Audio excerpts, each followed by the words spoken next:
Mic check, test, 1, 2.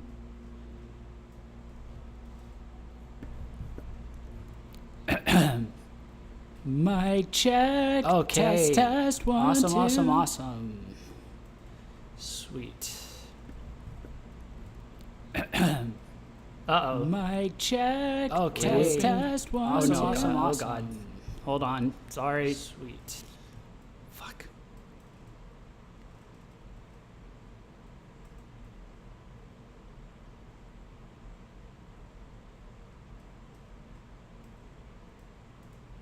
Okay, now mic check.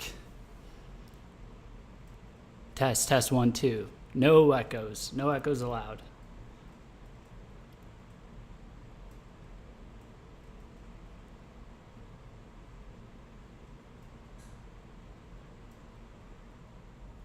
Oh, thank God. Okay, I think we're good. Sweet, sweet. Hello, hello, hello. What's up, everybody? Welcome to VKH Live, special edition. Very special edition. I hope y'all like my background. Went ahead and put up a photo I took and of the stage of Acme's stage at Anime Milwaukee right before I came in or right before they came on stage. Okay, perfect. The sound sounds great. Thank God. Look at that. Okay. Yeah. So. I kind of like it as a background. I'll probably. I have others that we'll probably use from other stuff, but for now, I figured it was appropriate. The interview is coming out shortly. It's going through a final review process, and it'll be out, and then the live report will be out shortly after. But we're here tonight for a very special Patron stream. Sorry, I had to take a very necessary swig of Monster. Have you guys ever done have you guys ever done a move, like moving to a new place, but for the move, it just turns into it's less of a move and more of like a giant fire drill, just because, last minute things work out and just things switch up on you. Kind of happens, especially when you're living super on your own and stuff. That's pretty much me. So the lateness, the echoing, I have my mic as close to me as I can, and everything else is because I'm streaming from an empty apartment living room the night before I very rapidly relocate for to a new city. So we will see how this goes. But if I look like a little haggard or a little Hagrid or a little bit like a sleepy boy or a sweaty boy, that's why. But thankfully, this was a much needed break. So for those of you that don't know what's going on, this is a special Patreon-backed edition of VKH Live. These are stream topics that were requested by one of our backers, ANamelessGhuleh, also known as Ghuleh, in the chat and in our Discord. So, it turns out our patron backers that donate at the level where we start doing streams based on their topic requests, they all have pretty good taste in music so far. So I've kind of lucked out there. So I ended up taking a break to prep for this stream and research all the music and dive into it, and was not disappointed. So it was a nice break. It definitely broke things up. So we seem to back people that kind of we seem to attract people that are kind of got some good taste, my guys. So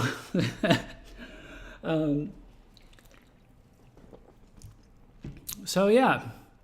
But anyways, special thanks to Ghuleh for supporting us as much as she has.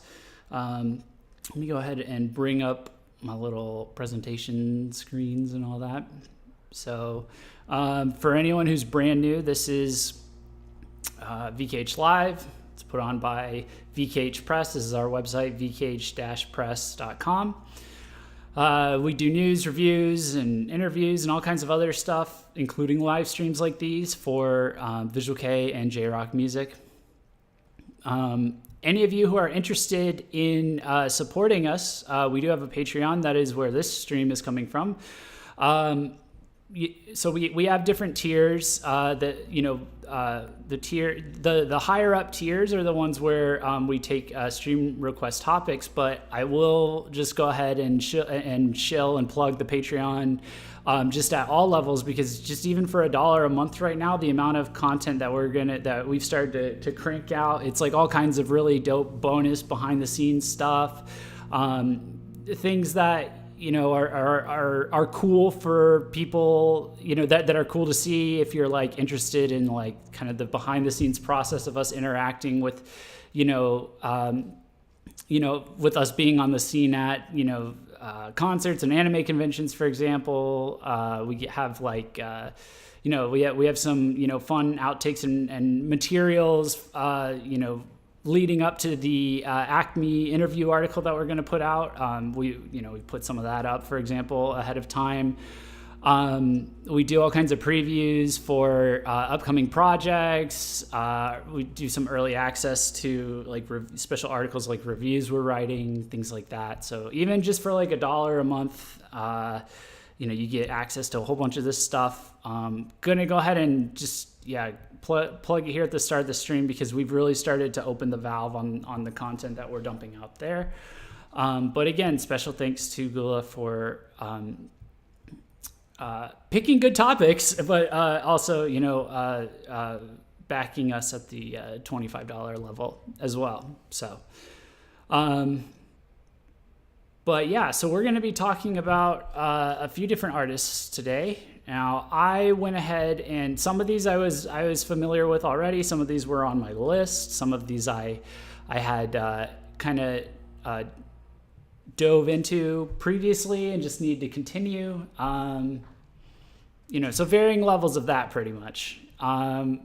So I'm going to probably give a surface level overview of each of these artists, my general impressions, and also, talk about some of the songs that I enjoyed the most, or just songs that I, found most notable. And we'll just go through each one by one. Two of these bands are still active, and I did actually just put up articles pertaining to their news. They're linked in the comments down below. I pinned the top comment with the latest news for each of these artists. But we'll go ahead and jump right into it in just a second. Let's see.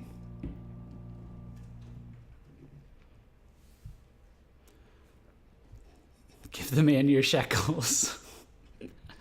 Oh, damn, did you get my donation? Yep, I just saw it come through. Thanks, Bryn. Let me go ahead and pull it up real quick. We got all the time in the world tonight, so I can go ahead and grab that, pull that up.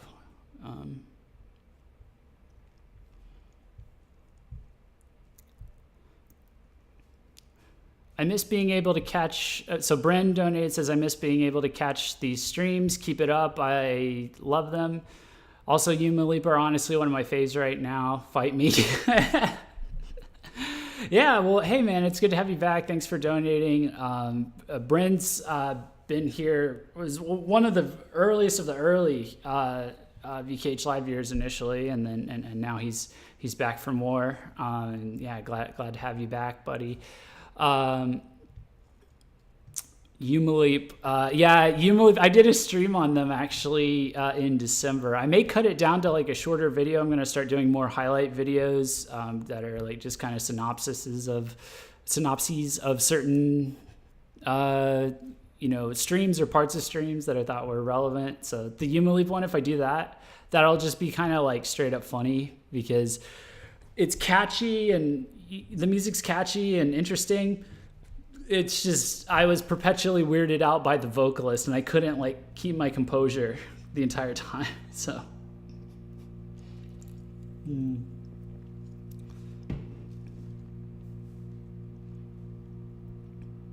yes, I did need therapy after that stream. Yes, that is correct. So all right, let me go ahead and pull up all my little notes and everything, and we'll go ahead and just get started. So the first band we're going to talk about is Survive Said the Prophet. Now, so Survive Said the Prophet, I'm just going to go ahead and read. First of all, they have their bio. They have a nice, concise bio, and they have it in 1, 2, 3, 4, 5, 6 different languages. I'm not sure if this is just different Japanese versions of things. I forget how that works. I'm totally, I'm total gaijin trash, basically. I don't know the difference between hiragana and katakana and stuff, and Chinese, basically. So they've already gone out of their way and like translated, their own bio like into all these different languages. And so for someone like me, right off the bat, that's a good sign, because it's like, oh, they're already like intent on reaching out to, people in other countries. So I'll just go ahead and read what they've got here, because it's pretty good. So Survive Said the Prophet, commonly known as Sabapuro, is formed in Tokyo, Japan in 2011. A native English speaker / bilingual vocalist, Yosh's overwhelming singing ability and charisma at the head, it's a miracle international rock band that consists of 5 talented musicianship and original characters. Their outstanding musicality is based on the wide background, not limited to rock, but also pop, electro, hip-hop, and R&B, to place their field of activities in various fields using its diversity as a weapon that doesn't fit in the frame of an existing scene and continues to evolve every day. So I just thought that was kind of fun that they at least they made the effort to just like multilingual, outreach here. And multilingual will be a theme with Survive Said the Prophet, because they are very versatile in a lot of different ways. Musically, which language they sing in, and all that good stuff. So I would say, I guess the best way to describe their music is like, now don't run over me for making comparisons here, because there's a good point to it, and you'll get it in a second. But basically, the way I look at it is it's there's some weird crossover between like a band like Cold Rain, a band like My First Story, and maybe a more I guess prog influenced or just kind of more out there heavy band like A Crowd of Rebellion.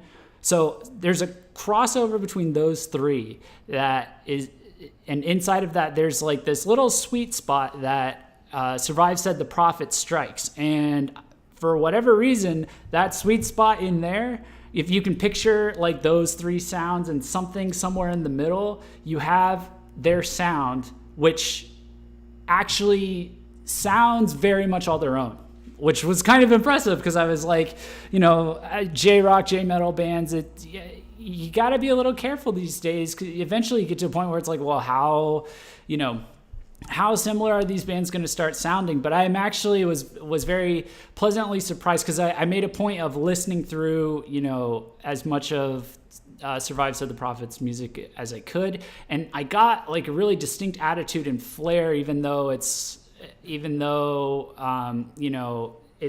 at first I was like reminded of all these different bands, but they really did a good job of like picking this sound that is like, oh, this reminds me of Japanese bands I like, this reminds me of Western bands I like, but it's still very much their own core sound because of the way they've put it all together.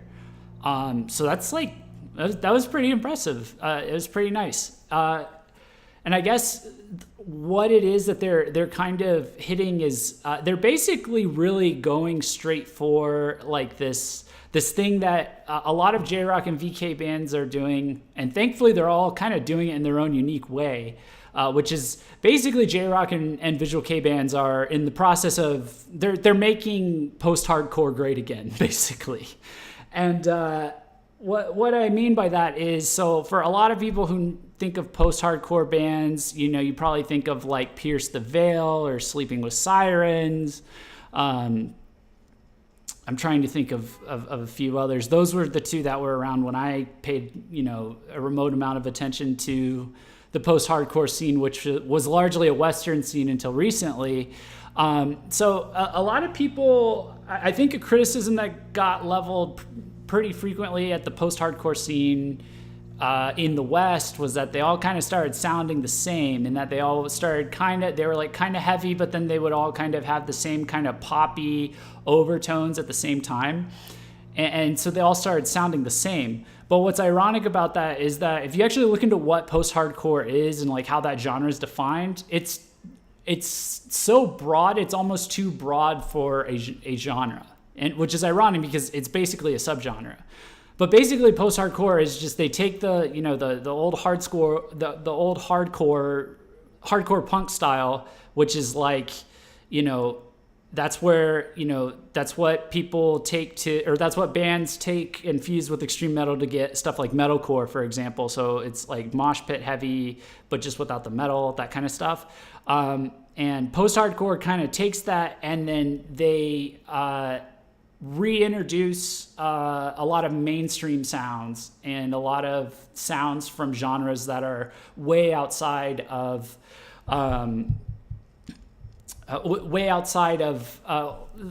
what you would expect to hear from punk music in general, especially hardcore music. And the reality of the situation is that there's a lot of different types of bands that have been considered post-hardcore over the years. It's just recently in the West, post-hardcore kind of devolved into like one stereotype, basically, that a lot of people started to associate with it, which is basically Pierce the Veil and Sleeping with Sirens. For better or for worse. I mean, I liked them when they were at their peak or whatever, but those are the bands that people would compare them to. But my point is that like what you can actually do in that genre is like is very broad. So the issue that we had with Western post-hardcore bands wasn't really because they were all post-hardcore bands. It's because they were all Western industry bands, and so they were all just doing the same thing. For example, I just came from, about a week and a half ago, I was in Milwaukee covering Acme at Anime Milwaukee, for those of you who don't know. And Acme, a lot of their music can be considered post-hardcore. And I mean, like, almost all of their music I would classify as post-hardcore. And it is being classified as post-hardcore. But those of you who listen to Acme will know that their music is kind of all over the place. So that's the genre you're operating in. So what does this all have to do with Survive Said the Prophet? Well, Survive Said the Prophet and other bands that are kind of in, bringing back this post-hardcore sound, whether it's Acme, whether it's Survive Said the Prophet, whether it's, bands like Cold Rain, that have been around a bit longer, they're all kind of finding their own way to do it, which is great to see, because it means that that the J-metal scene, the heavier Visual K side of things, anything that would fall into that post-hardcore scene, whatever is going on over there is working for them so that they don't all fall into like the same pattern. And so that was really nice to see. So I can listen to like A Crowd of Rebellion, which is like vaguely got those post-hardcore influences, I think. Someone will probably debate that one specifically, but I can listen to Cold Rain, and I can listen to Survive Said the Prophet. I can hear all these different themes that would classify them as the same band, but they don't, or as the same genre. I can hear all these different things that would classify them in the same genre, but they don't all sound like the same band. And this post-hardcore, for me at least, was one of those that when it came to the West, that was a big problem, is that everybody was sounding like the same band, not just the same genre. So Survive Said the Prophet is kind of like one of the newer additions to this. They do a fair amount of a fair amount of breakdowns, fair amount of, the kind of riffs, the heavier side you would expect from post-hardcore, but they really do lean into a lot of the more non-hardcore side of like that genre, more than I've seen other bands do, even in Japan. Like they put more effort into it. So like when they have like high, clean vocals with almost like a poppy feel to it, they put the effort in to make that part of the song complex as like the heavier side, the borderline metalcore side or the hardcore side. And that's really nice to see. Like they go out of their way with their instrumentation and with their vocals and everything like that to make the clean side of their sound as like well thought out as their heavy side.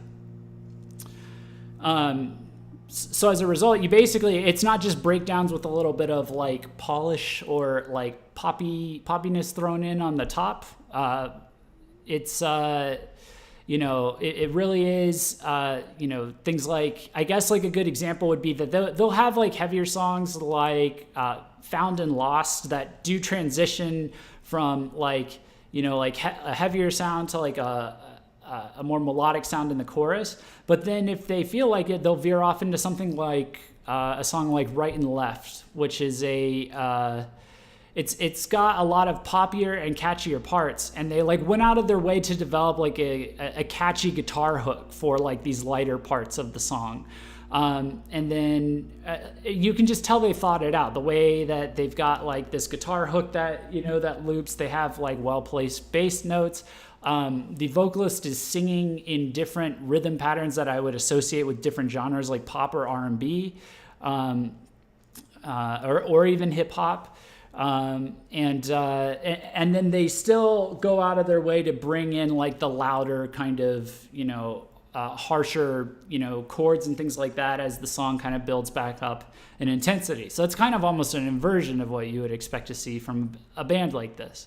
And so that really shows me and tells me that they're really committed to experimenting with every part of the genre, which has always been available for bands to do. It's just a lot of us Western fans, especially those of us like that are Western metal fans or Western hardcore fans or punk fans, we're going into like we're going into like the Japanese side of things, and we have to remember that it's not everywhere as like the US, where everybody's just going to follow the same dumb trend that murdered the whole industry. I guess at least Japan's not, apparently. So really well thought out instrumentation, even for the lighter parts of their songs, especially for the lighter parts, and the heavy parts are very tightly done as well, very tightly arranged.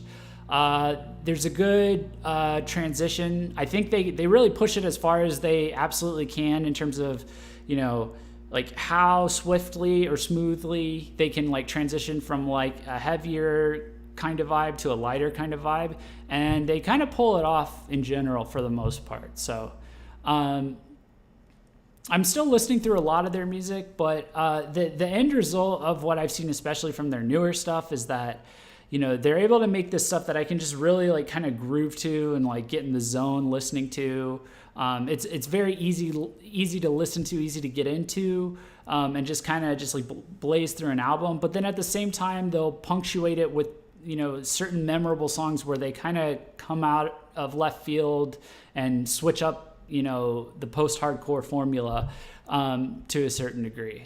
So, and it all very much sounds like their own particular brand of this like this mix of like the melodic and the harder style. You can kind of tell it's them. Well, not kind of. You can really tell that it's them as opposed to another band. So, don't want to repeat myself too much, but I definitely just want to like emphasize that, because like that's something that's always like a concern when these subgenres start growing. And anybody that was around when the bands that I'm referring to, the Western counterparts, like went to shit, like they kind of know what I'm talking about. And it seems like we're dodging that in Japan still. So that's pretty cool. I don't know if it'll be for everyone. They may not be heavy enough for like people that are more into like the metalhead, you know, like really, really committed to the metalhead thing. But then again, that was kind of, most post-hardcore wasn't for people that were more into like, you know, strictly heavier things. So now the another way in which they're flexible, I mentioned it earlier, is that they are pretty good with both Japanese and English lyrics. I'll go through some of the songs in a second and kind of point it out with one of them, but this is still a pretty new band, relatively new. They've started gaining momentum relatively recently. I guess they've been around for a while, but they've really started popping up on people's radars, getting views internationally, or just at least on YouTube, you know, in the last year or two, I think. But the English is pretty solid. I know there's a few grammar mistakes in here, you know, from reading it and stuff, but I mean, there were some lyrics that I was listening to, I could hear it, you know, pretty intelligibly, and they made sense. That you could tell they put effort into like making the lyrics make sense in English. So I think they're going to be able to pull that off quite well moving forward. English kind of kills it for a lot of people that are new to Japanese rock, I think. I actually think they're going to avoid a lot of that.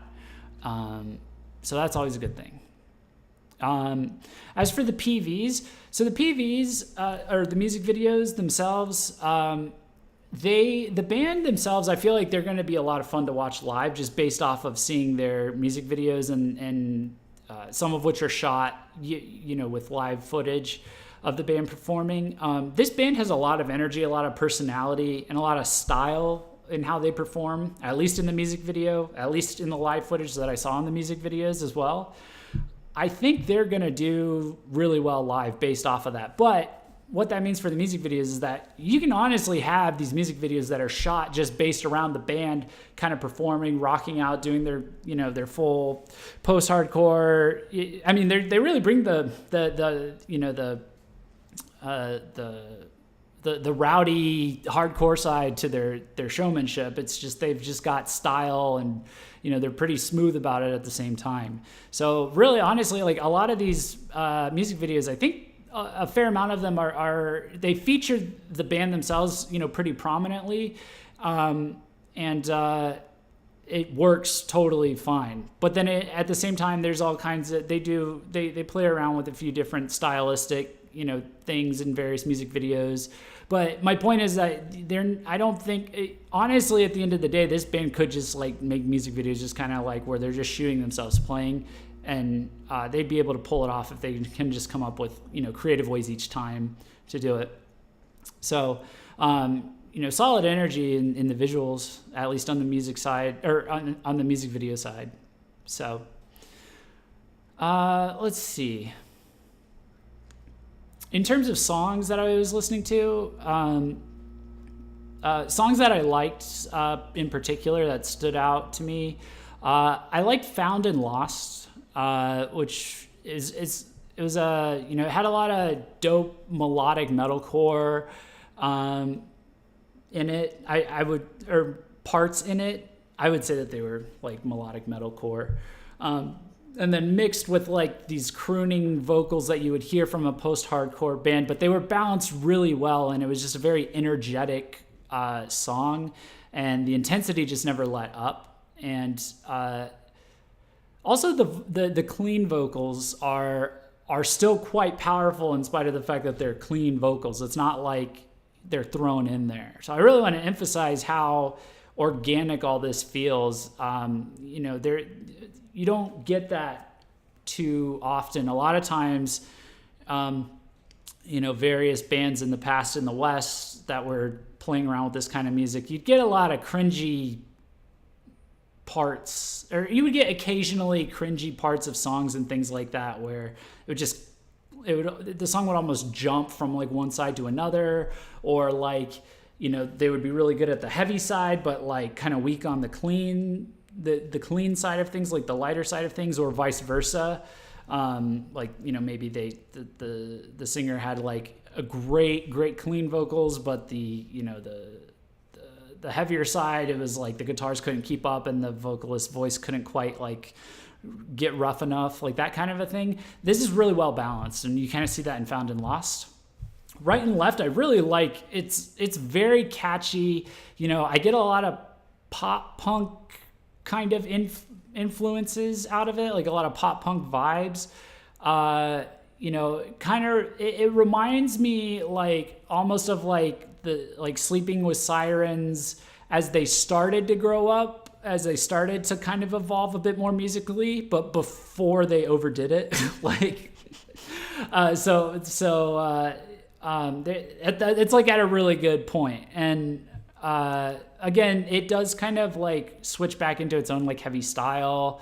I think during the chorus, if I remember that correctly. But the hook is really catchy. They really went out of their way to make this change up like meaningful. You know, it doesn't just feel like a metal song with they kind of made it sound poppy. It's like, no, it's like solid guitar notes being used as like a looping riff, like you would expect from like a pop or a pop punk song. Well placed bass. Really good flow from the vocalist as he, you know, switched rhythms while he was singing in the verses to get that more R&B vibe, and then the drums, the drumming rhythms kind of matched that as well, and then they would transition back into like the harder, the more hard rock, the more hardcore side of things, like I said earlier. So another one I really liked, is a bit older, was Spectrum. Spectrum had really good English lyrics. Those were some of the best I'd seen. I think there were others that were newer that also did pretty well, but I could really hear a lot of the English lyrics in Spectrum, and that came out I think in 2014. So the fact that they were doing it all the way back then is a really good sign. Had really like awesome, like intense riffs and like these really soaring, emotional, clean vocals.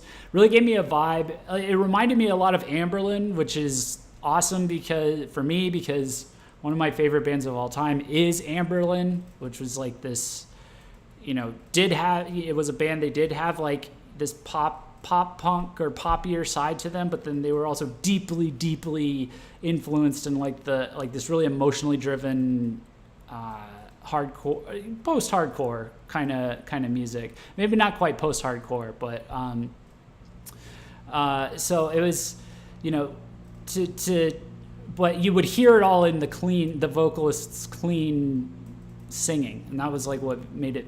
It was a trademark of them, and so I really got that vibe from them, and I was like, oh wow, that's quite impressive. Another single, this came out pretty recently actually, was a song, and there was also a single called Red. Red was like an interesting song. It was slow, and the production style that they used was like it was very pop-esque in terms of how they kind of distorted and toned down like a lot of the guitars and the drumming from what I was listening to. It kind of tripped me out. It was very, very different. Probably even more different than something like Right and Left. But again, that's like the out of left field thing, and I liked it. And then they'll come right back to like their core sound or a different sound. But that one was definitely kind of trippy to listen to. And then the last one that I was really vibing with was Spine, which was another one that was off of. A lot of these were off of their last album, Spaces, which came out in September of last year. And let me go ahead and scroll up to here to show the band a little bit more. But Spine, Spine had more really good, really catchy and easy to understand like English lyrics, and that's a much more recent song. Very catchy, emotional, kind of like melodic metalcore song. I noticed the clean vocals in the chorus really like did a good job with like harmonizing in that track in particular. But it's very catchy. The PV itself is is like all monochrome and very trippy. It's actually the most recent PV or music video that they put out, so that's what my article was about. It is down there, pinned comment. Yeah, it was really solid. Really solid song. Definitely got stuck in my head, like I think the most actually at the end of the day.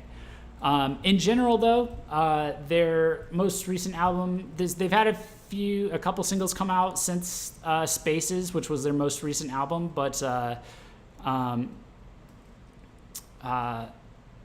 Spaces came out in September, and that was the one I really like focused on and ended up honing in on and listening through a few times. It's a very nice and concise album. It's 10 tracks long. Some of those are instrumental interludes, so very compact.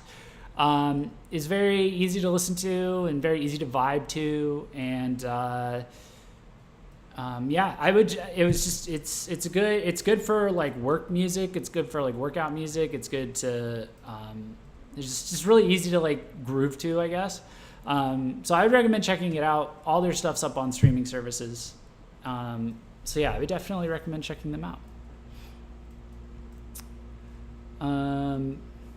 But yeah, so that is Survive Said the Prophet. Seems like a really promising band.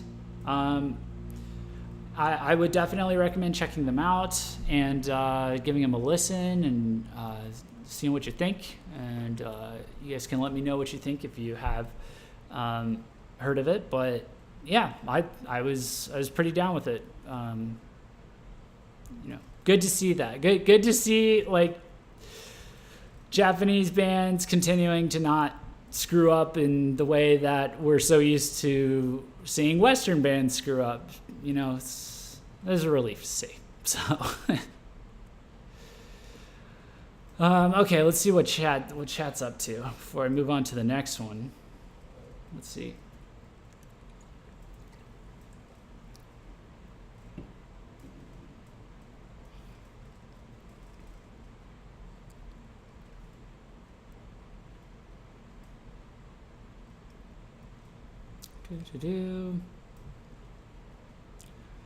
Survive Said the Prophet did an opening and an ending for the anime Banana Fish.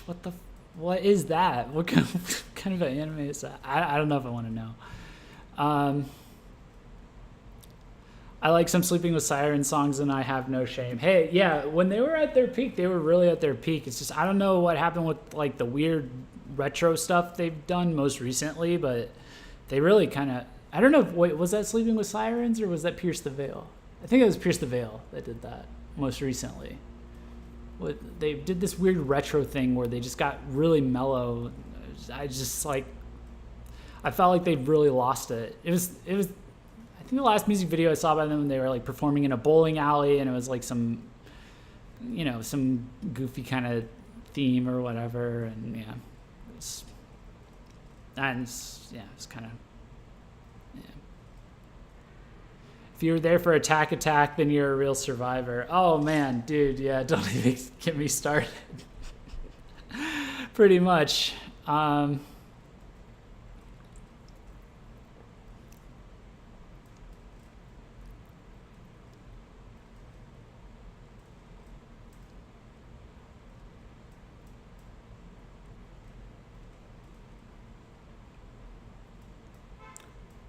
Okay, red was the Banana Fish ending.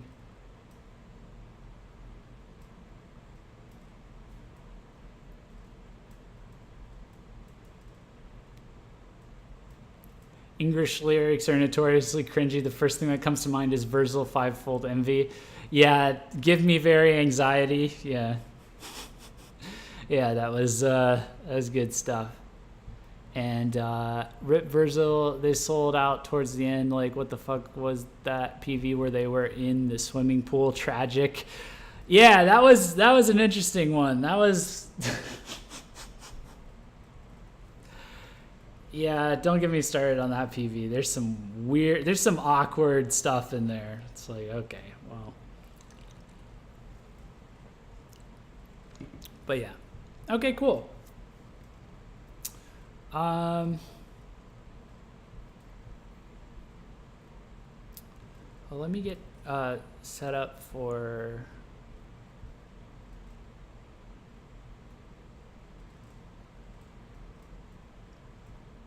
yeah, so if any of you guys want to call in at any point, you join the Discord and you go to VKH Live call-in waiting room. Oops, I'll keep an eye out for the call-in. Man, I wish I had my second screen, god damn it. It's packed up. And then I'll drag you in. I'll connect. Hopefully I won't break everything. So, but yeah. All right. So moving on. Okay. Next up, let's talk about Amazarashi. This is what a band, man. What a band. What a band. Actually, I think, yeah, I'm just gonna pull this up because this is his current this is his current artist photo, or this is their current artist photo. So, oh man. So I think it's so appropriate that oh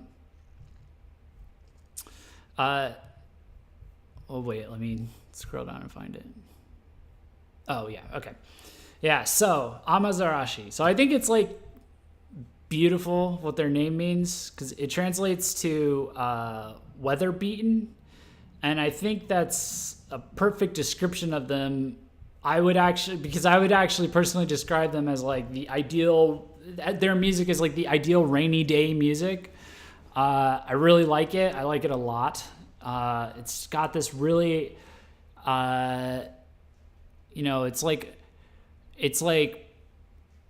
it's melancholy, but like with a silver lining almost is like the feeling that you get out of it.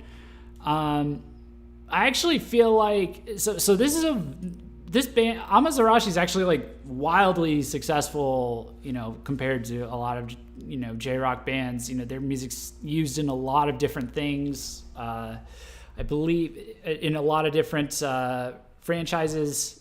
They've had 5 singles. They put out 5 singles. They put out a bunch of mini albums, but of the 5 singles they've put out and the 4 albums that they've put out, all of those at least broke the top 20 in Oricon. Actually, I think they all broke the top 15, if I remember correctly. But they've been featured in multiple anime. One of their songs was used in My Hero Academia, and another one of their songs was used in Nier Automata, which was that really dope kind of cyberpunk Square Enix JRPG that I still have to get around to playing. Yeah, so they're actually very successful, and then at the same time they're very critically acclaimed for the very unique sounds that they use and the very earnest kind of themes that they employ and the unique visuals that they use, the unique visuals, unique technology even that they use in a lot of their music videos. And we'll get into that in a second, but I almost feel like this is what certain alt-rock bands, I almost feel like Amazarashi is what certain, really popular mainstream alt-rock bands in America, like, started out, like, wanting to be, and then just eventually gave up and sold out and, make, like, garbage now. 'Cause it's like, you can see the appeal, like, why, like, you can see why the music is like, oh, we should put that in an anime, we should put that in this, but it's not because it's like, oh, it has a catchy hook, it has a this, it has a that, and that makes it really mainstream friendly. It's like, no, it's just really good, it's really emotive music, and it's really interesting, and it makes the product that's using it more interesting. That's how interesting it is. So yeah, I'm always impressed by their music. It's really hard to describe, but I would say, like, basically, from what I understand, the core of it is that they they have a positive message, but they address very realistic scenarios, like real life scenarios. So they're kind of down to earth in terms of tackling real world issues, which always suck and are stressful and complicated. But then their message is always is usually generally upbeat and positive while they address that. And so you get this conflict in their music of things suck, but at the same time, there's a certain feeling of determination or inspiration or motivation or another word that ends with shin. It's just a lot of different emotions going on at the same time at any given moment. So I would say favorite songs right now, really all of the songs that I was listening to, I could just listen and listen and listen and listen. And I just, in general, it's unique enough. It's music that's generally very unique and a lot of it's at a slow pace or a lighter kind of a sound that I don't always listen to. But even for that kind of music, they're still very much in their own kind of way off on their own in terms of they don't sound like anybody else that I really know of. So this is more of a band that I wouldn't put on what's their greatest hits? What's the 5 songs I like by them? I would just put on Amazarashi and just listen to it. But I did pick out some songs, and Apple Music has a couple of good playlists for Amazarashi. They have a Amazarashi Essentials playlist, and then they have a Next Steps list that's a little bit shorter, but you can listen to that as a follow-up. So I have those in the Amazarashi article down below as well. So their most recent single that they put out, and it came out on the 13th of this month, is called Sayonara Goko. Sayonara Goko. I said Goku. That's awful. Yeah, so their latest single is called Sayonara Goko. So the lead track is it's very chill.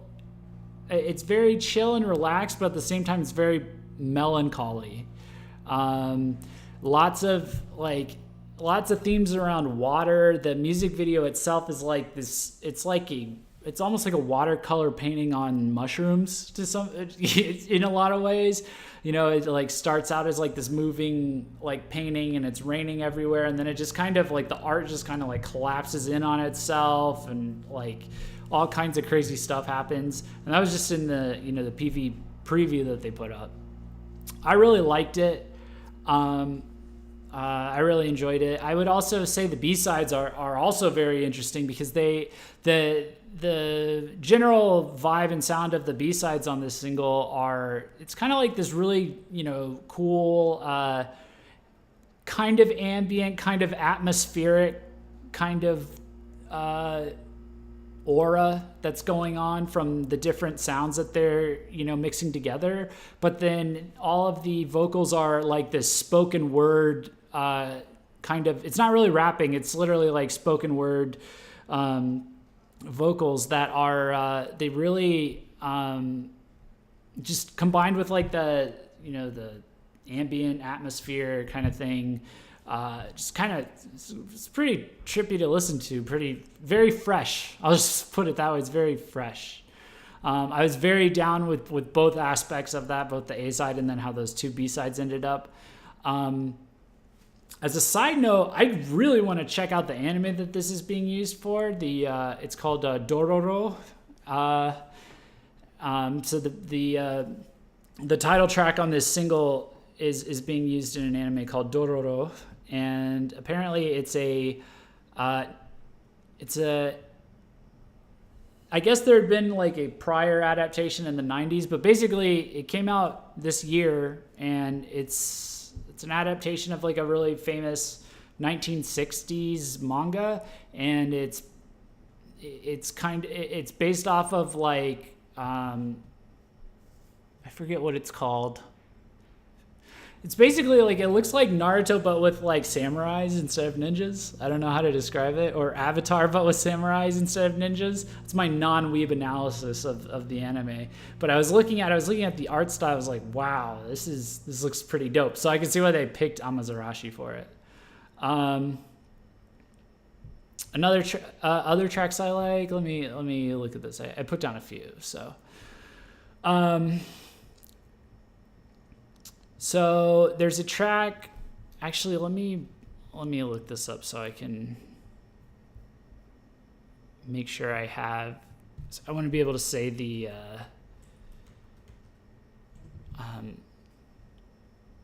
I guess I want to be able to say where, like, which track it's from. So let me pull up their discography real quick.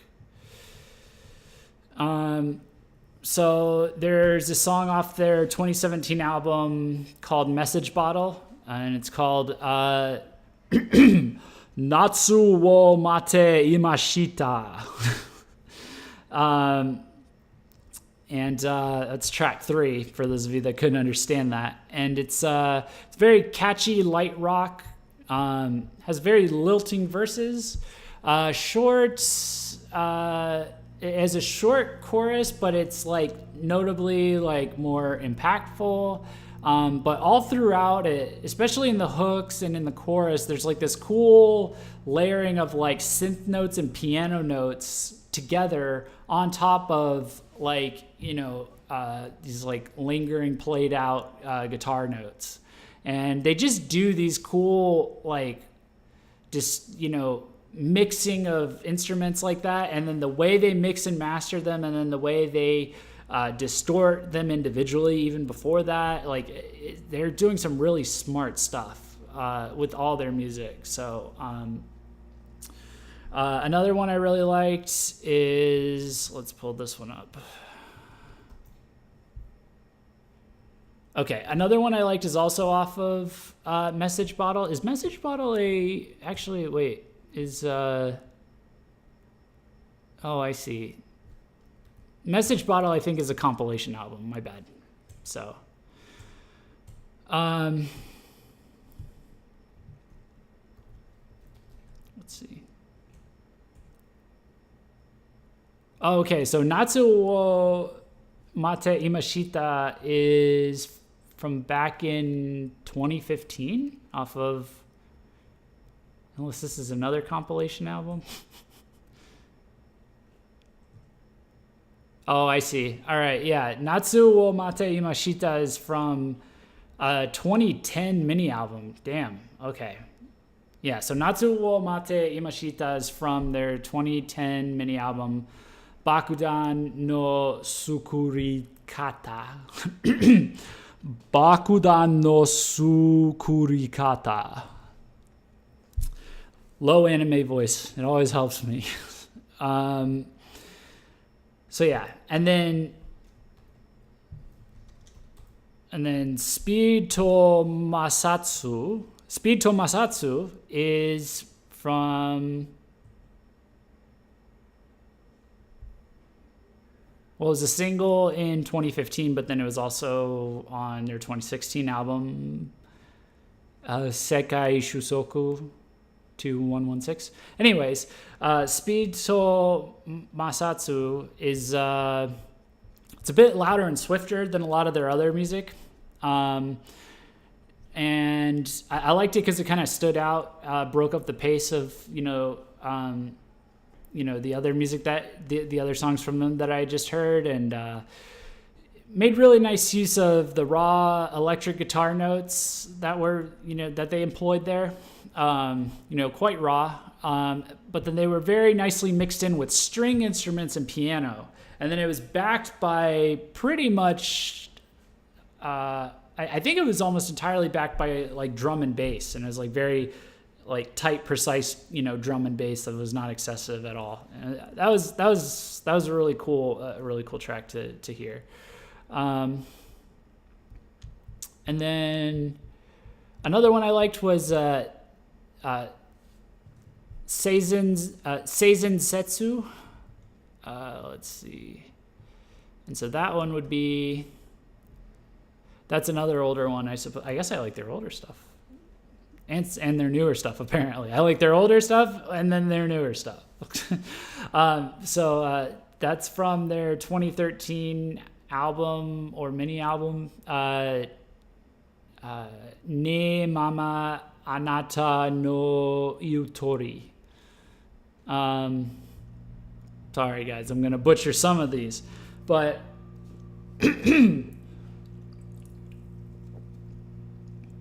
yeah, so that song was very inspiring, very triumphant sounding. Had like this very steady, plodding kind of vibe, very steady in its progression. Really, more really interesting instrumentation.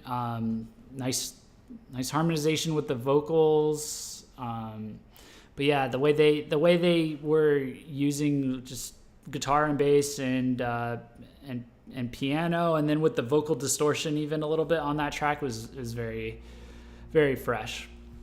But the song I'm gonna like zero in on, because I think it's gonna be the easiest for a lot of people to get into, and it's also one of the ones that I was the most into as well, is so it's called, the Japanese name is called Inochini Fusawashi.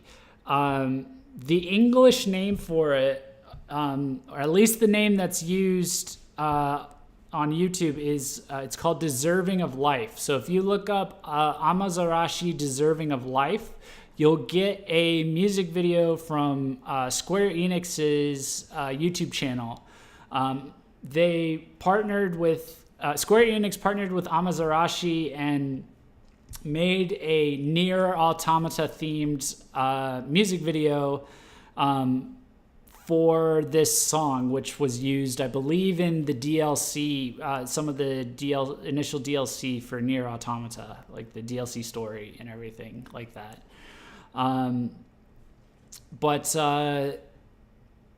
So I would definitely check this one out, because the music video is fascinating. First of all, it's just really, it's all these dolls and they're being smashed up in this like, it's like this 3D, but almost kind of like this. It's like this 3D animation, but it's almost like got like I want to say like a slightly hand-drawn art style to it, or a noticeable hand-drawn art style to it, but it's definitely 3D at the same time. But it's all these dolls that are like rolling off this, it's inside of a factory, and there's all these like broken dolls or like, kind of like not fully put together dolls, and they're just going down a conveyor belt, and then they're going into these gears or these crusher machines, and then they're just being crushed. And it's just like this very stylistic kind of thing that's like, it's really hard to look away. And then the music pairs really well with it, because the music's very emotionally charged. Really powerful song. Really, really impressed by it. Even when it came up on its own, as I was like digging through their music and just kind of like clicking through different things, I immediately, it stands on its own as a song, even in terms of like, how intense it sounds. Really strong vocals, and especially in the chorus, and when you and the music video itself is subbed, and the lyrics are like are quite deep. They're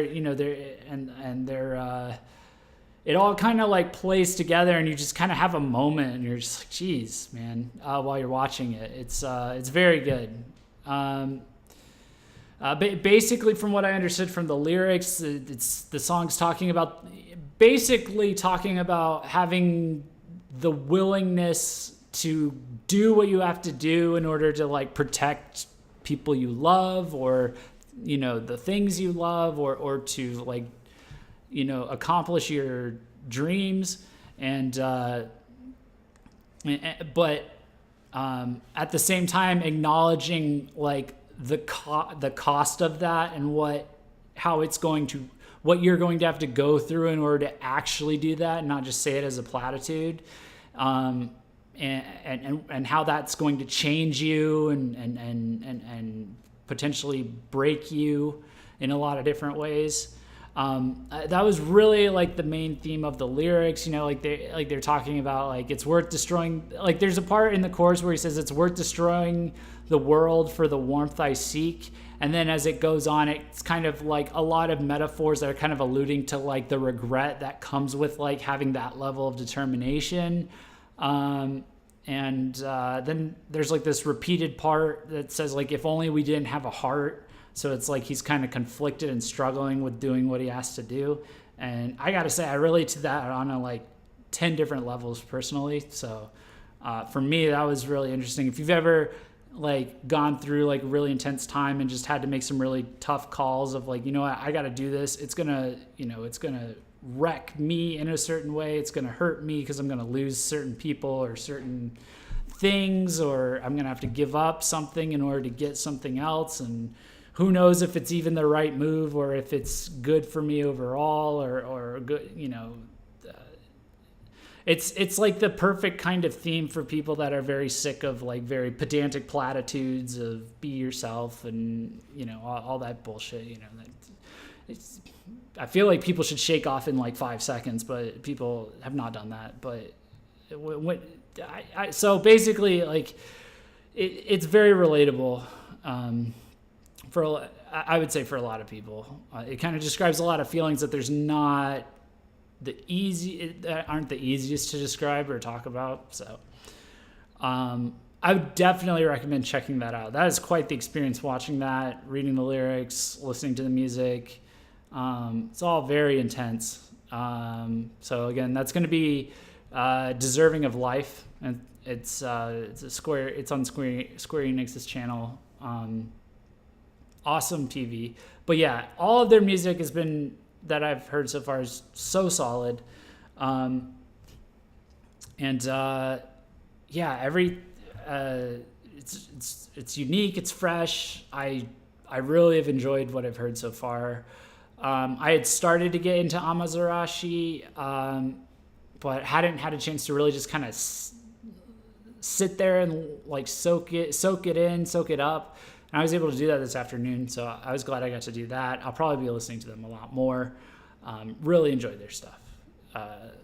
So yeah, very deep, surprisingly deep, and just really impressive. So, okay, let me try and get this call-in thing to work. All right, first things first. If you guys can bear with me for 1 second, I just need to check and make sure as I hop into this that I don't screw up anything. All right, let's see.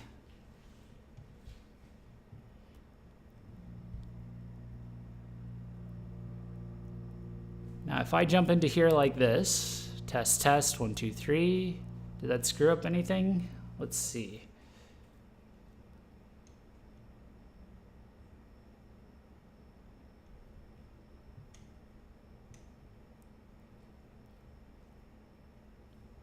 Okay, I think we're sweet.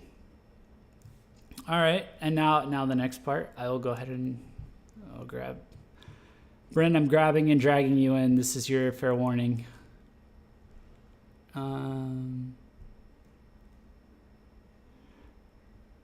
Okay, hey Brent, can you hear me? Hey, yeah, Jeff, I hear you. Oh shoot, I don't know if I can hear you. Oh, wait, hold on 1 second. Oh, I hear you on the stream.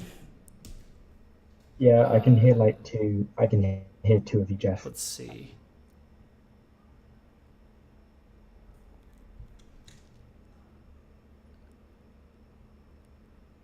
Oh, you can hear two of me? Oh, shit.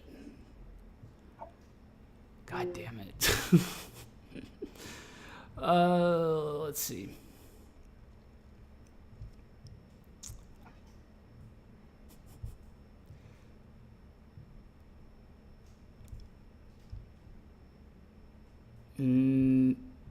Okay, let me check something real quick. I will let me kick you back out momentarily while I fix this. Sorry. Okay. Yep. Sorry about that. Okay. Let me see. Let me see what chat's saying. I'll talk about things chat is saying while I try and tweak my Discord real quick. I feel like these days I have to kind of like make sure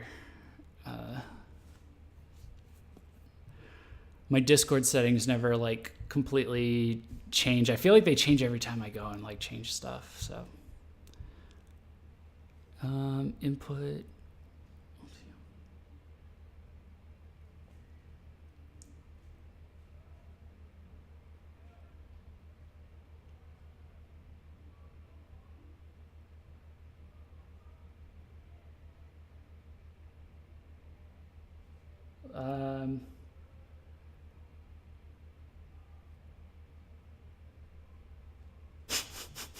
Ghuleh liked Sayonara Goku. I see. Yeah.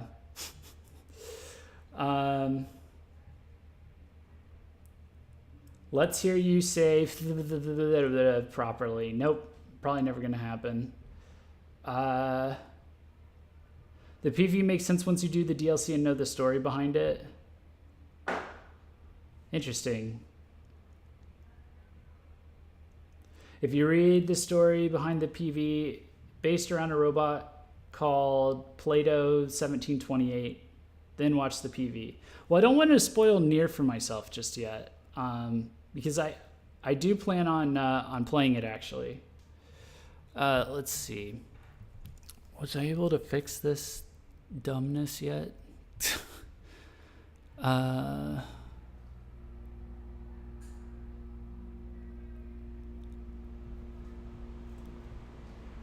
Let's see.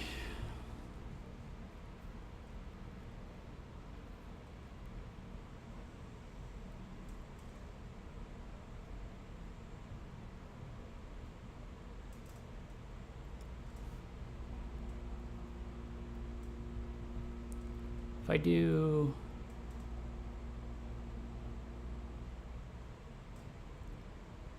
Oh man, guys, I'm sorry. I might be screwing up the call-ins. Ugh.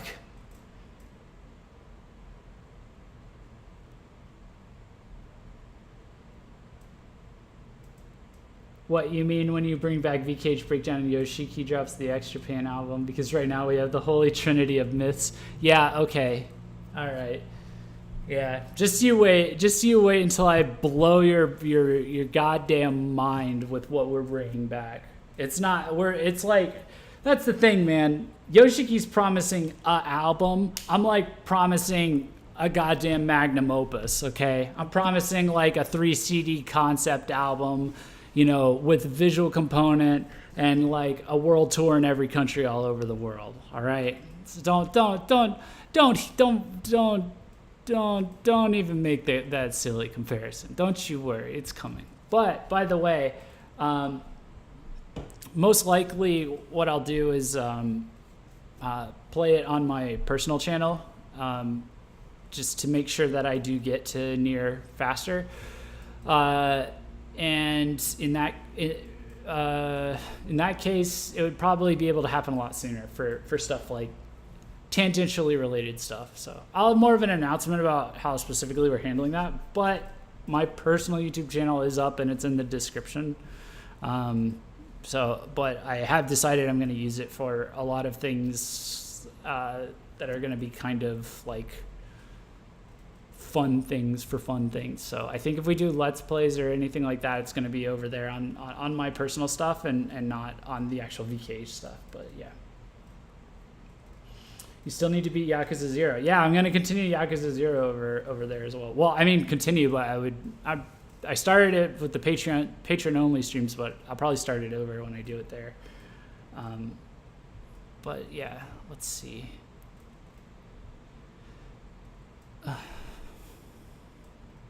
Yeah, my problem is that I can't hear people that I actually drag in because I don't know. Life's not fair, I guess.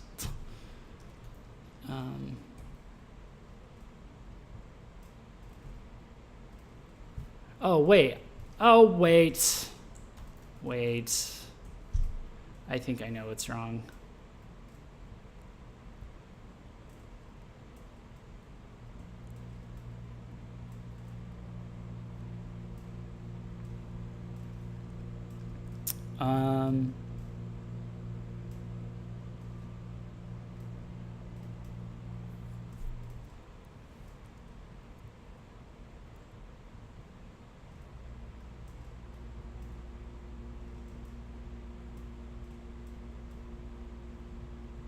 Okay, let me try this again.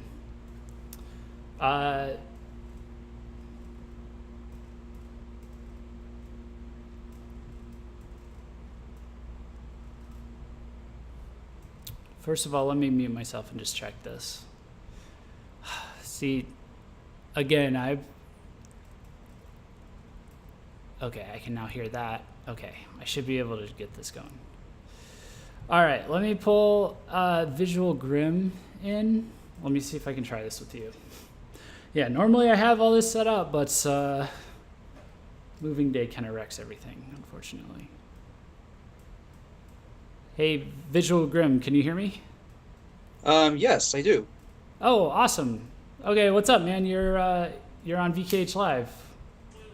Oh, hello everyone. My name is Visual Grim. I've been a fan for VK for the past 6 years, and this topic is my personal favorite. Before I get into VK, which is Malice, the way to pronounce this is for me English like MALICE MIZER. But hey, what can I say? I actually loved this before I get to MALICE MIZER.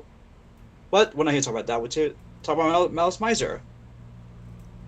Yeah, we're going to be talking about them next. From what I understand, it is pronounced. I was very specifically instructed by my co-owner and friends who are really into them that it's MALICE MIZER. So I'm not. So Yeah. I'm going off of that pronunciation. Apparently that's the way that they're saying it in the industry. I know a lot of people at this point, just in general, are talking about when they talk about them over here, they know them as MALICE MIZER because it reads like that. Yeah, I mean, the way you pronounce it in the French language is kind of like hard, but at the same time, as long as you pronounce it right, then you should have it okay. Yeah, for sure. Well, now that I know that the columns are working, so I'll go ahead and I'm about to jump into them a bit. But do you want to, while I've got you here, do you want to give your take on MALICE MIZER, MALICE MIZER, however, and what you think of them? Sure. So after I got into VK for a little while longer, I discovered the band, and I gotta admit, like, this is a band that is pretty much like a classic style. I know they were part of the Economy 4, which I did not know about because I thought MALICE MIZER was their own band itself, but they're really good. I mean, I listened to one of the songs like from the part of the late '90s, and then even from the recent song that's similar to Beast of Blood, which is similar to kind of like it take from the I forgot. I know what you're talking about, but they're really good. I mean, they had some catchy songs. They're pretty heartwarming, and it's pretty inspiring. So it's really good. Was there a certain era that you preferred? I much prefer the era when the before the vocalist did not have the vocalist. I forgot his name, but I much prefer the '90s era, not before the current era that's into this day. Oh, okay. Okay, Yeah. sweet. Yeah. All right, sweet. Well, thanks for calling in, man. I'll go ahead and kick you back out here, and then we'll dive back in. But yeah, Yes. Sweet. Take it easy, man. Oh, okay. Okay. Sweet. Thanks for calling in, Visual Grim. So I have it working. So anybody else that wants to hop back in, Bryn, if you want to get back in here or whatever. I'm going to talk a little bit Yeah, so let's see what chat's saying. I saw some people saying,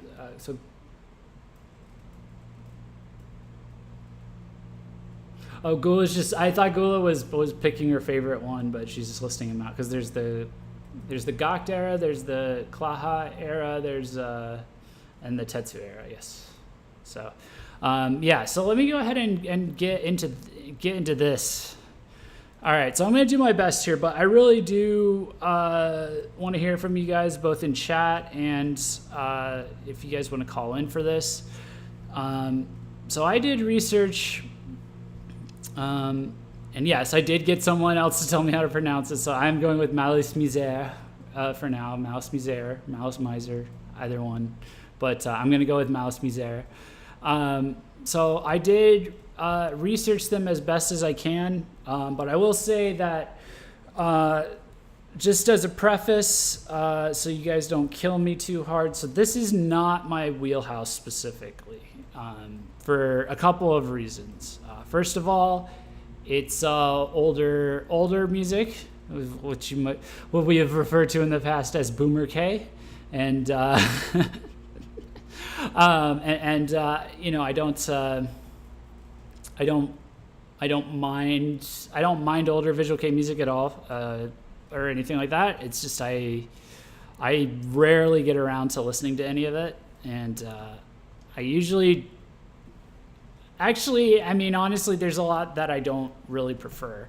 And then at the same time, it's more on the symphonic side, which unless it's like brand spanking new, I'm usually a little bit, I pay less attention to. I just generally, like, the symphonic side of Visual K really has to capture my attention in a specific way. I can't sit through really long, drawn out stuff at all. So I came into this being like, you know, diving into MALICE MIZER, you know, trying to really like dive into their music a little bit more, and just kind of get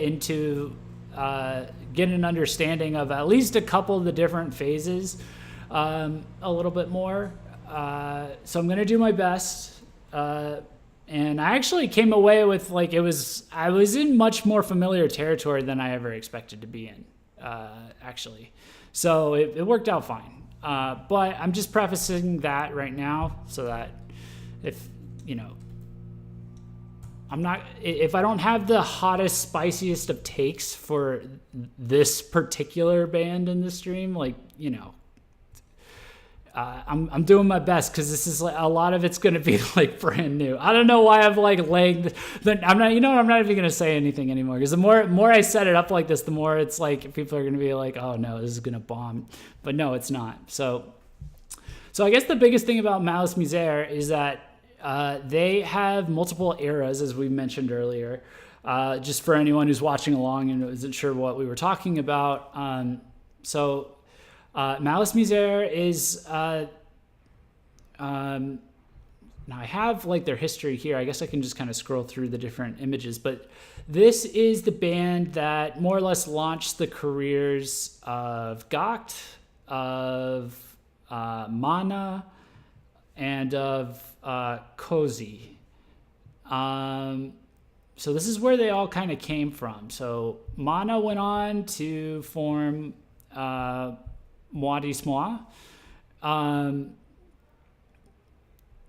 which is spelled Moi di Moi for people that like don't have that access to that pronunciation. That was another one that I was specifically like had to, you know, make sure it got pronounced right. Because this is not the first time I've, at least as the host of the stream, I have hosted streams for like all kinds of different bands. So we have actually done Moi di Moi and talked about MALICE MIZER. So that's how I know, because I had guests on and they educated me and I took notes and I remembered, because I'm a good press boy like that. So anyways, yeah, so Mana went on to form Moi di Moi, a very popular metal band, gothic metal band. And then Gakt, of course, went on to be Gakt, I guess. And that, just his whole solo project, wildly popular, wildly successful. And then Cozy,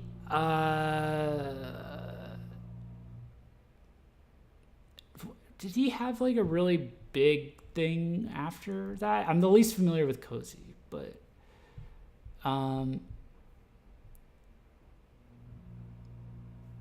guess he did.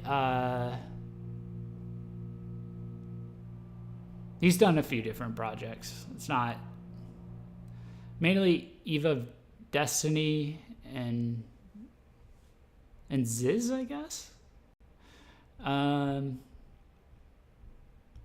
Yeah, so if I get too far in the weeds on the members, I'm going to be like, meh. But, but yeah, so the main thing is that they had multiple singers, multiple eras. So Gakt as a vocalist was only one of those eras. So from 1992 to 1994 was the Tetsu era. So it's the vocalist Tetsu. So this is Tetsu, I believe. And then, let's see. Where do I get to? Yeah, so from 1995 to 1999, we have the Gakt era. So Tetsu left, I think Tetsu left at some point in 1994. There was about a year of inactivity. And then MALICE MIZER recruited in Gakt to be their new vocalist. I would like to point out, this is their official website. They do have a timeline here and everything. So I thought that was interesting that this was even up. I was like, oh man, it's I mean, it's nice, it's helpful. And you can kind of see Gakt pretty clearly.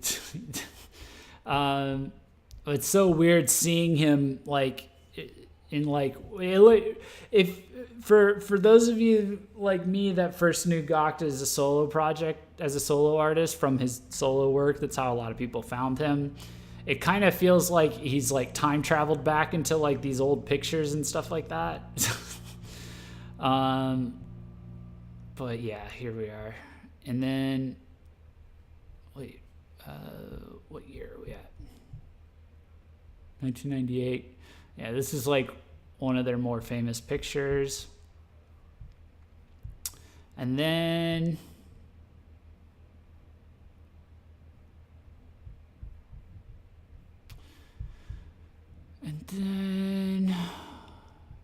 let's keep going, keep going.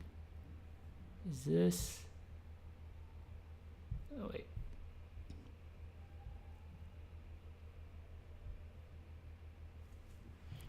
I know what I can do. I can just do this.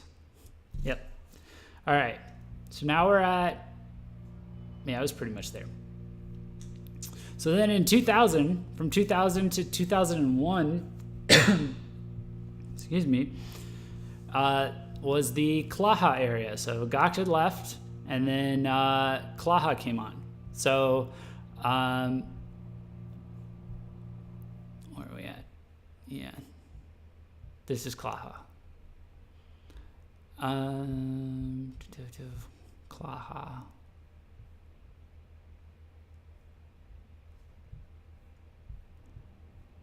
And then they went on indefinite hiatus in 2001, I think. And they've had a bunch of different unofficial reunions, a bunch of different things, but you know, obviously very, very been on indefinite hiatus or been gone, you know, been inactive for a very long time, but just very notable band, noteworthy band because of their, you know, all the different influential artists that came from it. What I can talk about from here is that I was able to listen to, so I ended up singling out a couple songs from the Gakt era and a couple of songs from the Klaha area, because from what I understand, like by the time of the Gakt era and through the Klaha area, they'd really, really kind of gotten up there in terms of their notoriety, I suppose. So I kind of wanted to focus on those two, and just kind of just get it, it's hard enough already to like, go grab, get their music. So I'm getting music and PVs from like whatever, source we have access to and that I can reach out to and stuff. But,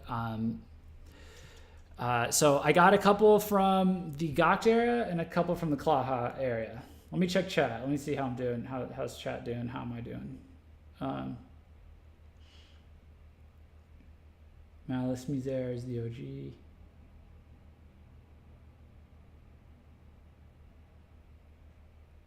He's been selling bananas.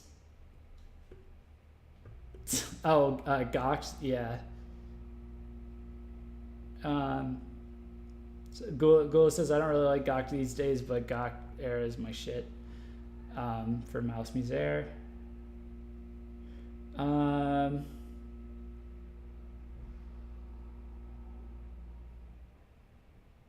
Brent says Malice Mizer are a weird band. They were around at just the right time that they were taken seriously. If most people were around nowadays, they would be a joke.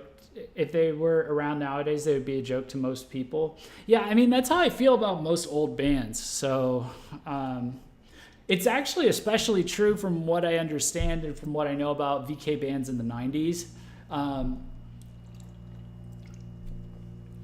As much as people want to harp on Visual K bands sounding too similar, like in current year, basically, too many of them sounding like, I guess the critique I keep hearing is too many of them sounding like, anime opener bands, or too many of them sounding like the same kind of heavy type of band or whatever.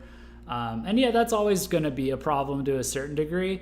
But man, when you like look back at the times I have looked back in the 90s, or like, yeah, largely the 90s, especially early mid 90s, I guess. It's like every band just sounds like one of three different bands. It's like this symphonic style that you would put with something like Malice Mizer, some kind of funky, weird kind of indie rock kind of sound, and then Lunacy basically was generally, I think it was those three, but there's largely just literally three different types of sounds all across the 90s. They all sound the same. The only way you can tell the difference, especially because the recording, like the sound quality was so much worse back then, the only way you can tell the difference is like the difference in the vocalists to a huge degree. So yeah, it'd be hard to take the vast majority of bands in the 90s seriously in the current year, I would say.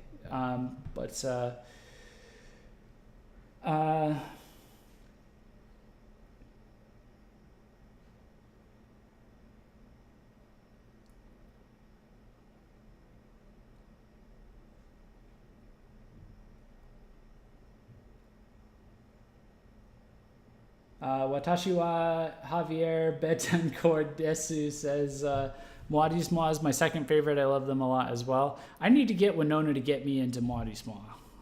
I need a tour guide for Muad'Dib, I think.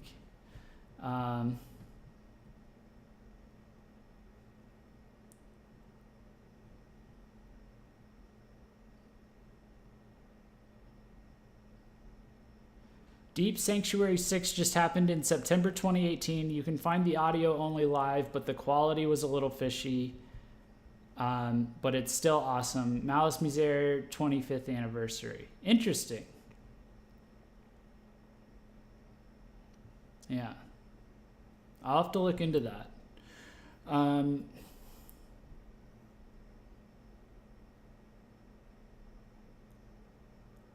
A lot of people missing Kami, drummer Kami, who I believe died. Yes, he did die.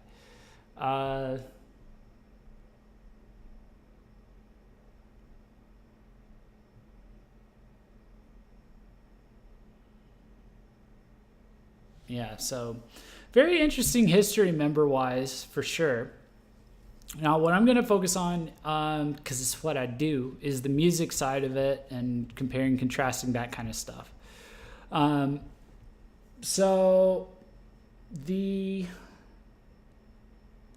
let's start with the Gokht era. I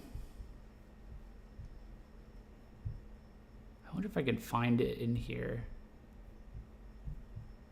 Not really, but I'll just do this. So the first song I listened to, so the two songs I listened to were off of the Merveille album. Is that how you say it? Merveille? Merveille? Merveille? Merveille's. The 1998 album. So I listened to Au revoir. Au revoir. So I listened to Au revoir.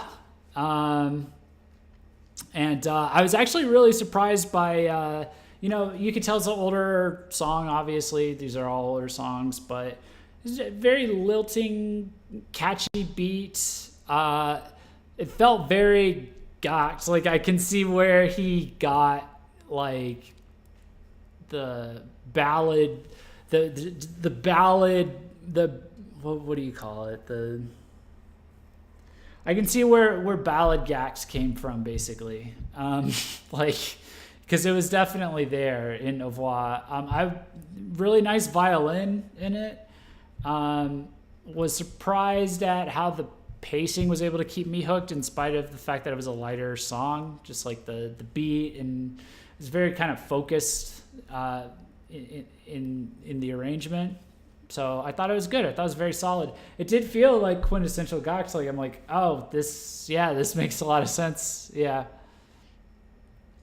But yeah, overall I was like, all right, yeah, that's pretty solid.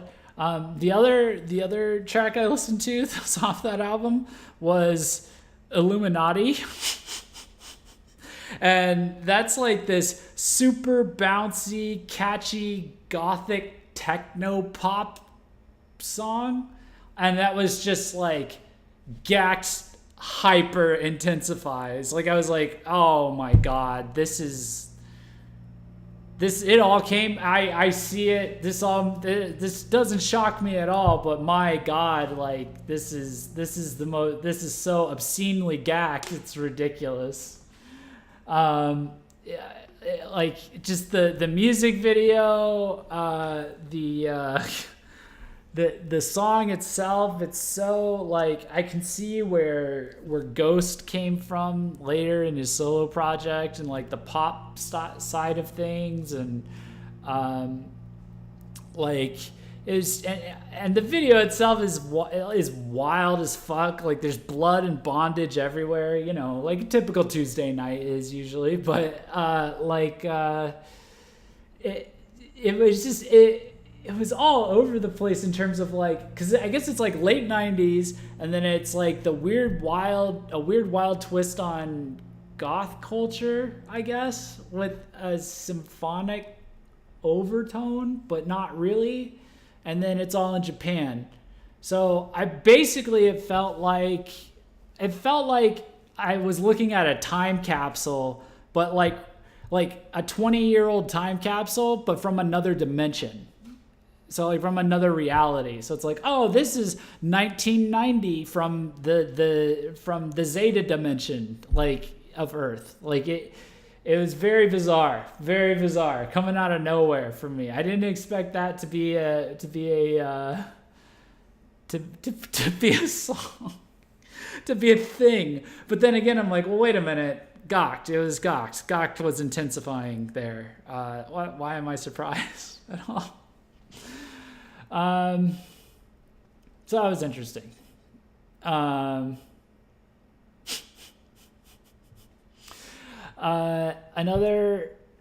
then another track I listened to was Gardenia, and that was from 2001, and so that was the Klaha area. And that song was very, very authentic in terms of, like, the classical instruments being there, really putting the symphonic into symphonic rock, It was very, very obvious, or very organic, You could kind of really see it was very well done, really strong or effective, really effective use of excuse me, really effective use of like organs and string instruments and piano.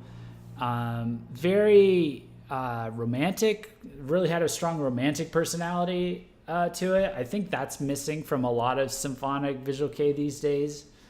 They don't really know how to balance that kind of add that romance side back into it. Like even when Versailles was around, it was more about the power metal side, and then the romantic side was there, but it wasn't like as overpowering in the general vibe of the song as like it was for something like Gardenia.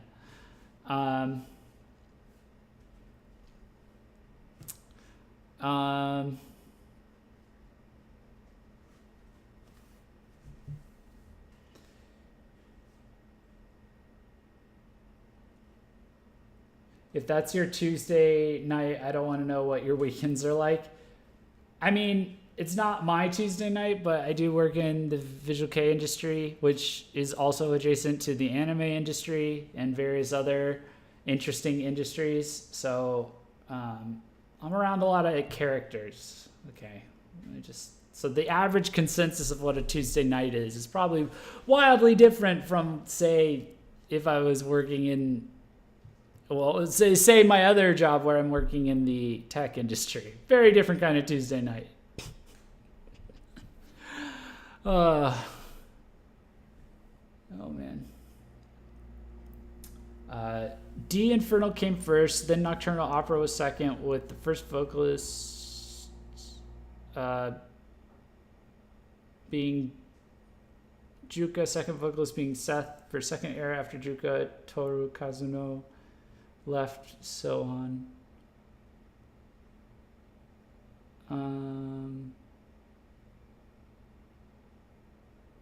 Okay.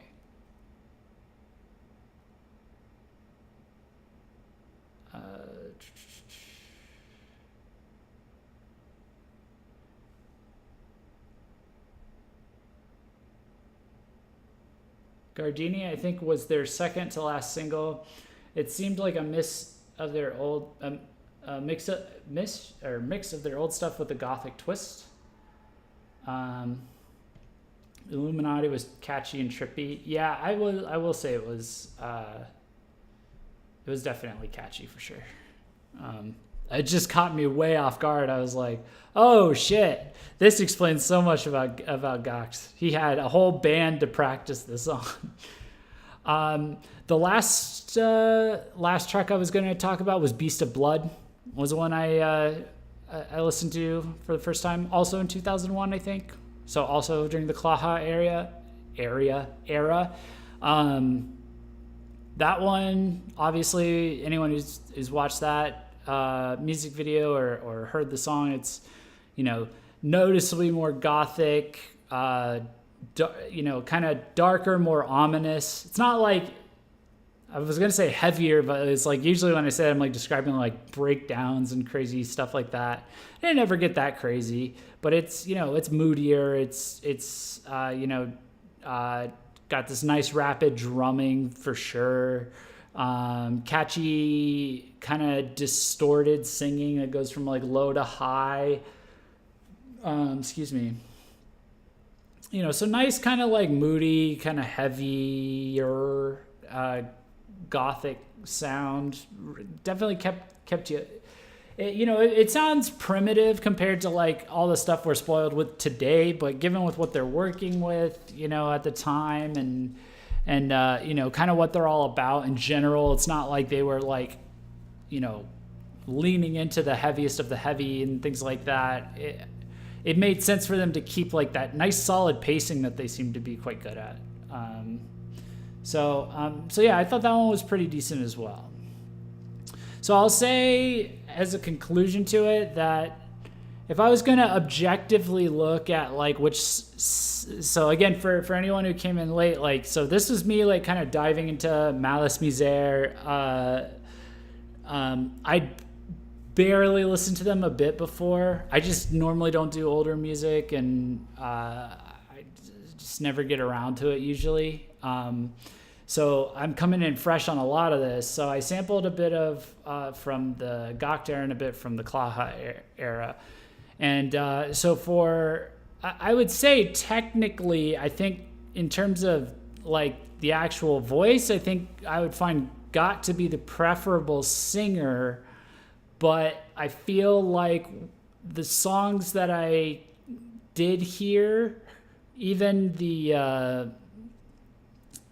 even the lighter stuff like Au revoir, it seemed like he kind of overpowered the rest of the band in terms of like input on the songs almost, especially with Illuminati, obviously. But I would say like my initial impression was just that like it was more it became more. And maybe it's because I know Gakt, and so I know like when he's involved with something, and I picked that up on that way more. But it kind of seemed like, I mean, it seemed like it became more. He had such a strong influence on the sound that it changed to that safer pseudo pop, mainstream friendly kind of style, that pop star archetype that he like is infused into his music, which it's a good sound and everything, but it's like safer, I guess. It's safer.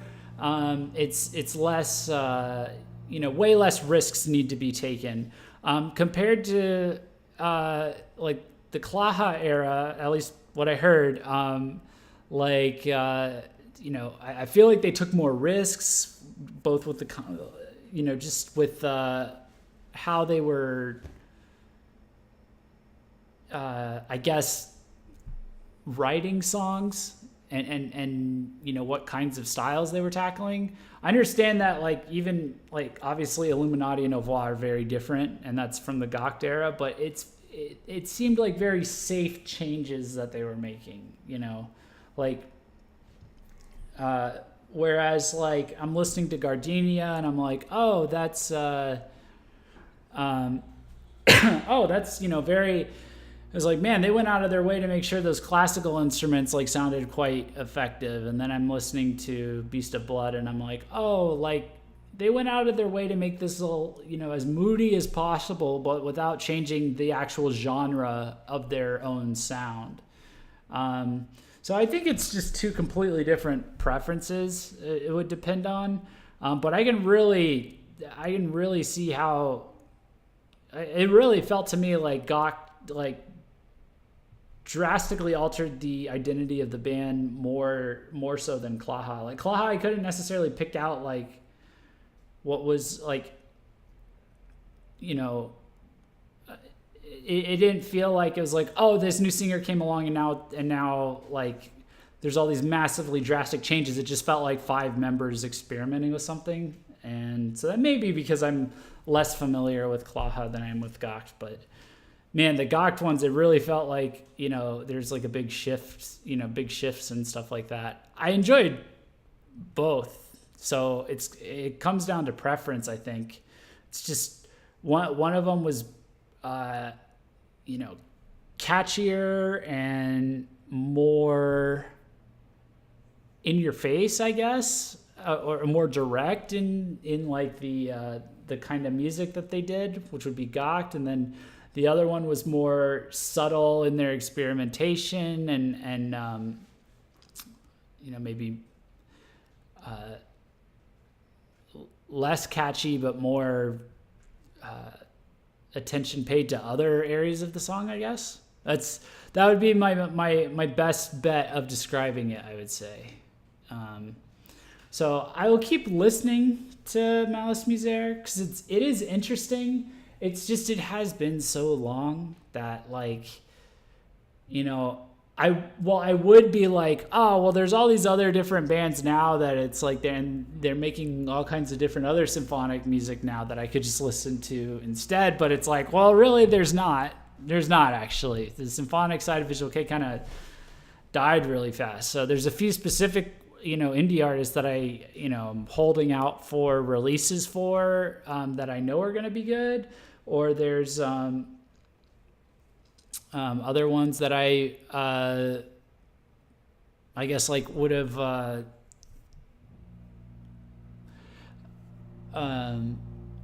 that there's other ones I'm not even sure if they're gonna be good that I'm holding, that I'm just like, please when you come out with this, please be okay. So actually, when it comes to listening to symphonic visual K kind of stuff, I kind of have, you know, some spare slots open to go back and just listen to the classics. So Winona, do you want to hop in the call and come give your hot takes? I didn't want to bother you with the stream because it's during the week, but if you want to pop into Discord, I have the call-ins working, and if anybody else wants to as well. But yeah, in general, that's kind of where I'm at. So I was like, wow, that was a lot of gacked. when it's like gacked intensifies kind of happened basically, but when gacked intensifies, that means the songs get catchier too. So I mean, it is what it is, you know what I mean? So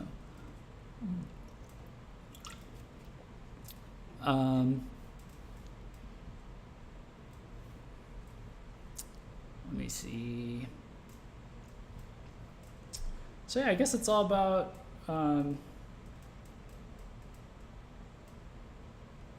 that's about all I have.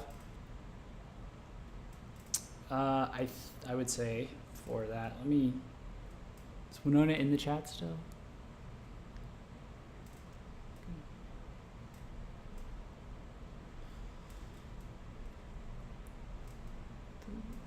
I missed her.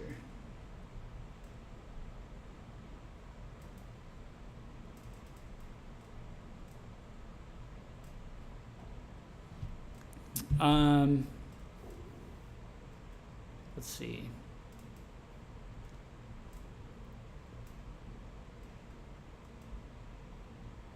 I'll check chat. See what y'all are saying.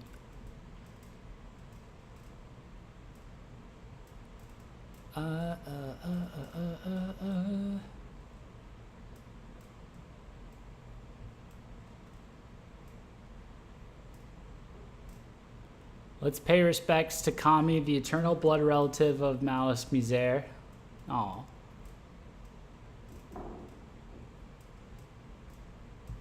Oh wait, that was a little bit further back.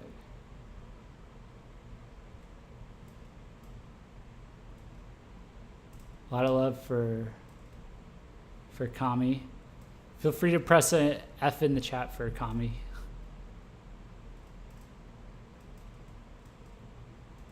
And Juka. People miss Juka. Ghuleh couldn't get into Muad'Dib's Moi.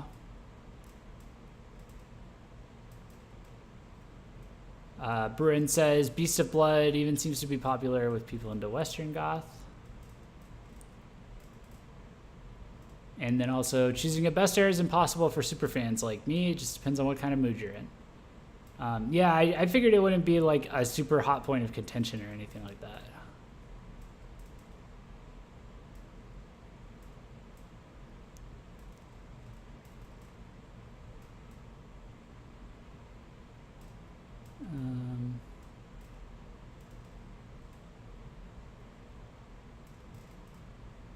And Ghuleh says, I'm just more familiar with Gokd era and enjoy their music more during that time. I don't really remember too much from Tetsu and Glaha's eras.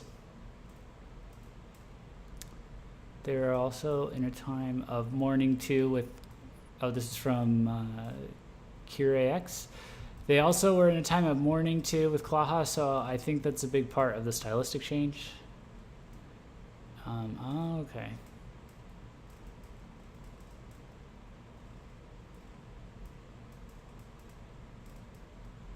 That brand Moi Meme Moitié is beautiful. Yeah, we covered them this time last year. Well, actually not this time, a little bit more than a year, or a little bit less than a year ago. Like was it April, May when they first came, when Mana first came over for his brand Moi Meme Moitié, and we went through it. We had Rhubarb and Winona and our other VKH correspondent at the time, Cassandra. We'll probably do something similar again. So we get the fashion experts on here, and the Moi Memes, the Moi experts on here, and talk about it, because that's Winona. Winona's a super pro expert at that, at Moitié Moi. So.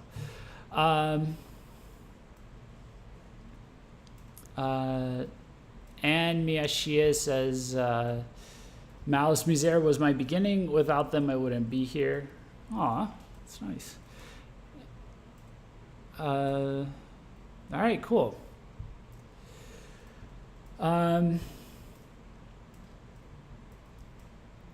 Yeah, so in conclusion, Survive Said the Prophet, carved out their own little niche. Amazarashi is just kind of heart-wrenchingly, is heart-wrenching and soul-cleansing at the same time, basically. And Malice Mizer, I've scratched the surface with Malice Mizer, and I've definitely got enough motivation to keep digging and keep looking into them. But yeah, the different eras are definitely very, very interesting to see that, just to see the difference and whatnot. If there's enough interest, because there's a lot of interest in the chat, like a lot of conversation. I may do a deeper dive into them and just really go in on it. Bring Winona on as well, and just really kind of pick out a day in the future and just really dive into, honestly, all things Malice Mizer, and just follow where all the members went and everything like that. If there's enough interest in that, so we could totally do it, especially if I plan it in advance enough, and I'll be able to speak on it for sure. But then more importantly, I'll have other people who've spent years, following all of them. We do like a VH1 behind the music, or VH1 where are they now kind of thing with Malice Mizer. That'd be pretty funny. So, all right, guys. You are the furthest thing from fashion expert, Jeffrey. Excuse you. I never claimed that I was the fashion expert. I said get the fashion experts on there.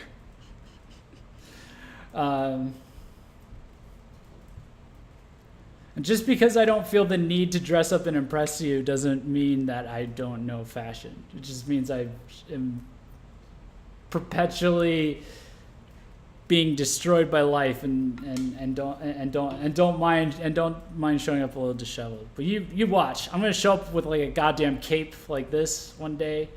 You're gonna be blown away. You're not even gonna know it's me. You're gonna think it's Gok sitting in this chair. So.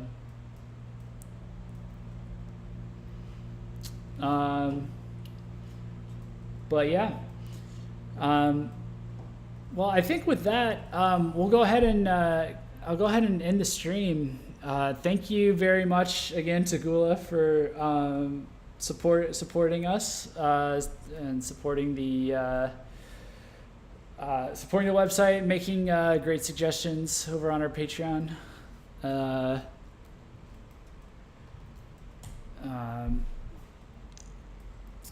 And just being awesome, I guess.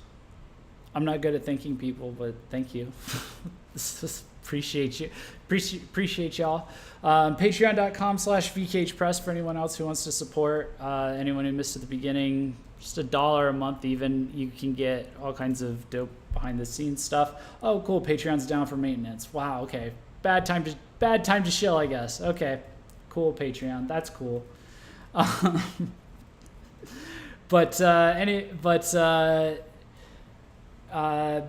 beyond that, if you're new, definitely subscribe to the channel. Check out, we have a ton of other VKH Live episodes, a ton of other stuff. Our main website is vkh-press.com.